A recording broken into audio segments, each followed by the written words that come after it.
Hi అండి, welcome to Sanitha garden. ఇదిగోనండి, నేను బీర గింజలు ఎన్నో గింజలు పెట్టానండి. అన్ని పురుగులు కొట్టేసి తినేస్తున్నాయండి. అప్పుడు నేను ఏం చేశానంటే ఈ టిప్పు ఫాలో అయ్యానమాట. నేను ఈ యొక్క మంచినీళ్ళ గ్లాసులు, ప్లాస్టిక్ గ్లాసుల్లో బీర గింజలు పెట్టానండి. చక్కగా వచ్చేసినాయండి, వారం రోజులైనవి. ఇప్పుడు ఈ టబ్బులో పెట్టుకుందామండి. ఇంక ఈ టబ్బు పక్కనేనండి, పైన నేను వర్టికల్ పందిరేసన్నమాట. ఈ పందిరికి ఎక్కిందామనేసి ఈ టబ్బు ఇక్కడ పెట్టానమాట నేను. ఈ వారం రోజులైనాయి అండి. ఇప్పుడు ఇందులోకి మార్చుకుందామండి. చూసారా ఎంత బాగా వచ్చినాయో, వేర్లు చూసారా ఎంత బాగున్నాయోని.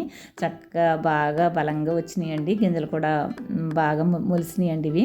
మనం ఎవరైనా సరేనండి టిప్పు ఫాలో అవ్వండి. మీకు నచ్చితే కనుక ఎన్నిసార్లు పెట్టినా సరే మనకి రావట్లేదు అనుకోండి, అప్పుడు మనం ఇలాంటి గ్లాసుల్లో పెట్టుకుంటే చాలా బాగా వస్తాయండి. అదిగో చూసారా వేర్లు ఎంత బాగున్నాయో, వారం రోజులకి చాలా బాగా వచ్చినాయండి. ఇవి పైకి కనిపిస్తూ ఉంటాయి కాబట్టి పురుగులు ఏమైనా తింటా ఉన్నా కూడా మనం కాపాడుకోగలుగుతామండి వీటిని అయితే కనుక.